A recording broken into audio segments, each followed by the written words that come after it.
She's in Pennsylvania, and she's practicing for the debate. She's locked herself in a room. She's got a lot to learn. She shouldn't even go to the debate. She should go back to Washington, D.C. and fix all the things she's complaining about. Are you ready to face Donald Trump? Yes, I am. What's the one thing you want to really get across to him? Well, there's a lot, but look, it's time to turn the page on the divisiveness. It's time to bring our country together. That was Donald Trump and Kamala Harris on this week's debate. Arkansas's Governor Sarah Sanders joins me now.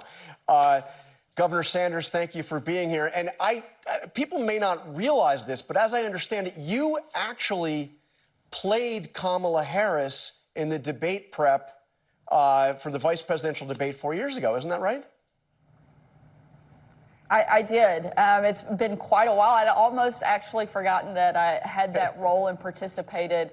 You know, it was very difficult to get in that mindset, but was glad to be helpful in the process and glad to see this debate finally take place and see this matchup between Donald Trump and Kamala Harris. I think it is really important for the American people to see the big contrast that exists between these two candidates.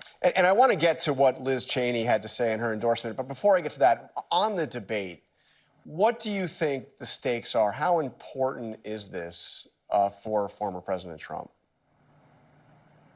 Well, I think it's actually more important for Vice President Harris, somebody who doesn't speak to the media, doesn't take questions. In fact, at the end of this interview, John, I will have done more interviews during this election cycle than she has since becoming the Democrat nominee for president.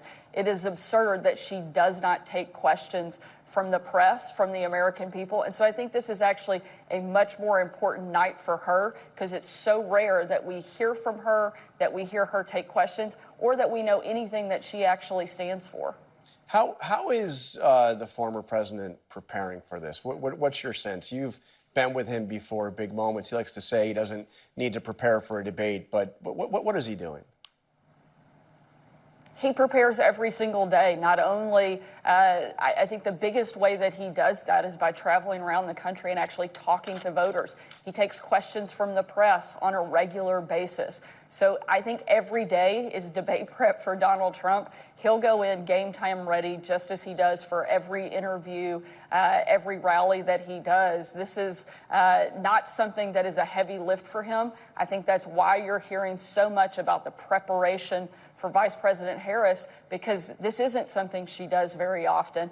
And I think she has a lot to get ready for. And I don't think that she's up to the challenge, in large part, not just because I don't know that she's a great debater, but she's so wrong on the issues that Americans care about. And she has a terrible track record to talk about. Donald Trump has a good story to tell. He shows up at this debate from a position of strength. She shows up from a position of weakness. The administration that she is totally responsible and accountable for has been an abysmal failure. The economy is bad. Inflation has skyrocketed. You go to any grocery store or gas station as a family, as an American, you're feeling the failures of this administration. She doesn't get to run away from that. You look at the crisis at the border. They have opened it wide up, allowing millions of people to come in. They don't know who they are, where they're going, or what they're coming for.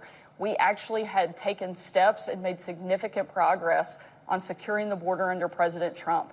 We actually had a safer world. We didn't have conflicts left and right all over the place. She has to be held responsible for these things. She doesn't get to run away from them. And I think that's what makes this debate so difficult for her this week.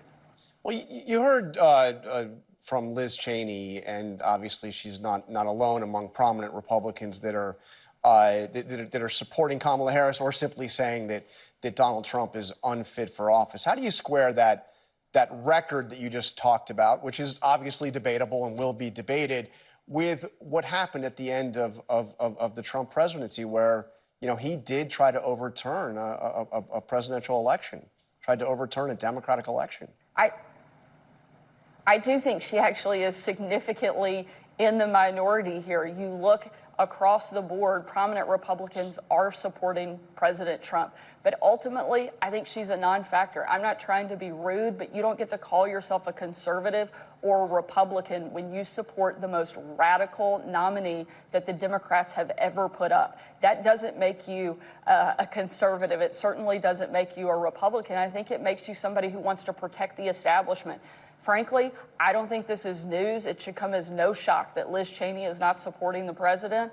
But what should come as a shock is that she is trying to call herself a conservative Republican or either one of those two words while supporting somebody who so clearly does not represent conservative principles. Well, on one specific that she pointed out, and others have too, Donald Trump is talking about, widespread tariffs on virtually everything that is imported into the United States, big tariffs.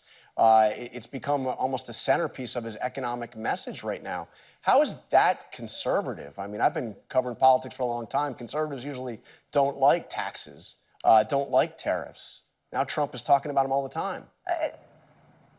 This is a president who uses that as a tool to hold others' feet to the fire. He wants to make sure that we're actually making things in America. There's nothing more conservative than empowering Americans and American companies to build things here versus building them overseas. We have to quit becoming completely dependent and reliant on people who hate us, people like China, people like Russia, people like Iran.